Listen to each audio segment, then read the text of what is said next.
বিসমিল্লাহির রহমানির রহিম। আসসালামু আলাইকুম প্রিয় ভিউয়ার্স।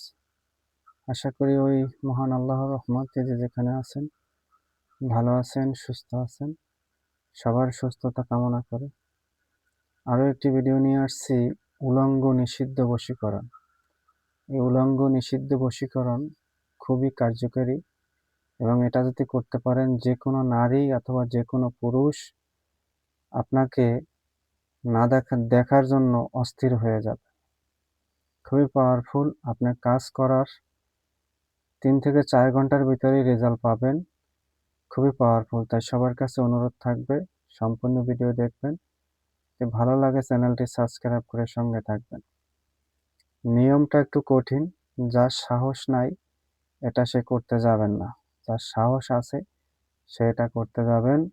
অবশ্য নিয়মটা কিন্তু কঠিন, বুঝে শুনে কাজটা করবেন।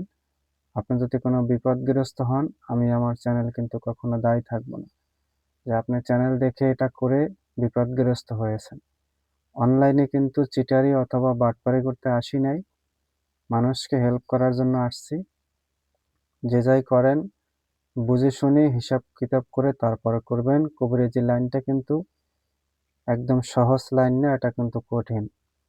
অনেকেই অনেক কিছু অনলাইন থেকে পেলে বা ইউটিউব থেকে পেলে সেটা দিয়ে তাৎক্ষণিক কিছু করতে যাবেন না, বুঝে শুনে তারপরে করবেন, কারণ এটা কিন্তু খুব কঠিন একটি ব্যাপার। নিয়মটা ভালো করে শুনেন। যে কোনো শনিবার অথবা মঙ্গলবার অথবা অমাবস্যাতে এই কাজটি করতে হবে। সর্বপ্রথম স্ক্রিনে নকশাটা দেখেন। এই নকশা ভোজপাত্রে অঙ্কন করতে হবে শ্মশানে বসে। শ্মশানে উলঙ্গ হয়ে বসে ধূপকাঠি, ঘির প্রদীপ জ্বালিয়ে তারপরে ভোগ দিতে হবে 3টি মিষ্টি, একটি পোড়া মাছ, কিছু খই, চাল ভাজা, এগুলি ভোগ দিবেন। একটি পান, একটি সুপারি, একটি 1 টাকার কয়েন, এগুলি সাজিয়ে ভোগ দেবেন। ভোগ দিয়ে অবশ্যই পূর্ব দিকে মুখ করে বসে ভোগ দিয়ে নকশাটা অঙ্কন করবেন সম্পূর্ণ উলঙ্গ হয়ে। অঙ্কন করে অবশ্যই নকশার নিচে যাকে আপনি আনতে চান তার নাম, তার মায়ের নাম অবশ্যই লিখবেন। আপনার নাম, আপনার বাবার নাম অবশ্যই লিখবেন। লিখে ভাঁজ করে শ্মশানে অবশ্যই নকশা প্রাণ প্রতিষ্ঠা করে নেবেন। আমার চ্যানেলে প্রাণ প্রতিষ্ঠা মন্ত্র দেয়া আছে, সেখান থেকে নকশায় প্রাণ প্রতিষ্ঠা করে নেবেন। তারপর শ্মশানে দাফন করে চলে আসবেন। আর সময় কিন্তু রাত্র 12টার সময় লিখতে হবে। এই কর্ম কিন্তু সম্পূর্ণ 12টার সময় করতে হবে। তবে আপনি বাসায় বসেও লিখে নিয়ে যেতে পারেন, কিন্তু যদি শ্মশানে বসে লিখেন তবে সবচাইতে ভালো হবে। তবে অবশ্যই সঙ্গে লোক নিয়ে তারপরে কাজ করবেন, একা কখনো করতে যাবেন না। আমি নিয়মটা আবার বলছি, যে কোনো শনিবার অথবা মঙ্গলবার, অমাবস্যা অথবা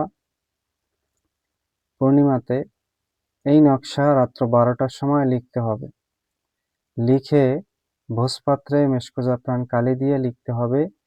লিখে শ্মশানে গিয়ে দাফন করতে হবে উলঙ্গ হয়ে।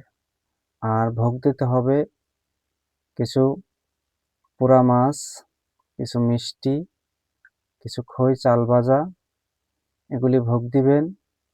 একটি পান, একটি সুপারি, একটি 1 টাকার কয়েন, অবশ্যই পানে একটি সিঁদুরের ফোঁটা দিয়ে দেবেন অনামিকা আঙ্গুলটাতে গিয়ে। তারপরে নকশাটা শ্মশানে গেড়ে চলে আসবেন, পিছনে ফিরে তাকাবেন না। দেখবেন আপনি কাজ করে বাসায় এসে ঘুমাতে পারবেন না, সকালের ভিতরেই আপনার কাজের রেজাল্ট চলে আসবে। কারণ এটা কিন্তু খুব মারাত্মক এবং খুব পাওয়ারফুল একটি বিদ্যা। অবশ্যই নকশাটা লেখার পর প্রাণ প্রতিষ্ঠা করে নেবেন। বাসায় বসেও, আপনার আসনে বসেও লিখে নিতে পারেন, তবে শ্মশানে বসে লিখলে সবচাইতে উত্তম এবং ভালো হয়। সবাই ভালো থাকবেন, সুস্থ থাকবেন। এরকম ভিডিও যদি পেতে চান নিত্য নতুন, অবশ্যই চ্যানেলটি সাবস্ক্রাইব করে সঙ্গে থাকবেন। আজ এ পর্যন্তই। আসসালামু আলাইকুম ওয়া রাহমাতুল্লাহি ওয়া বারাকাতুহু।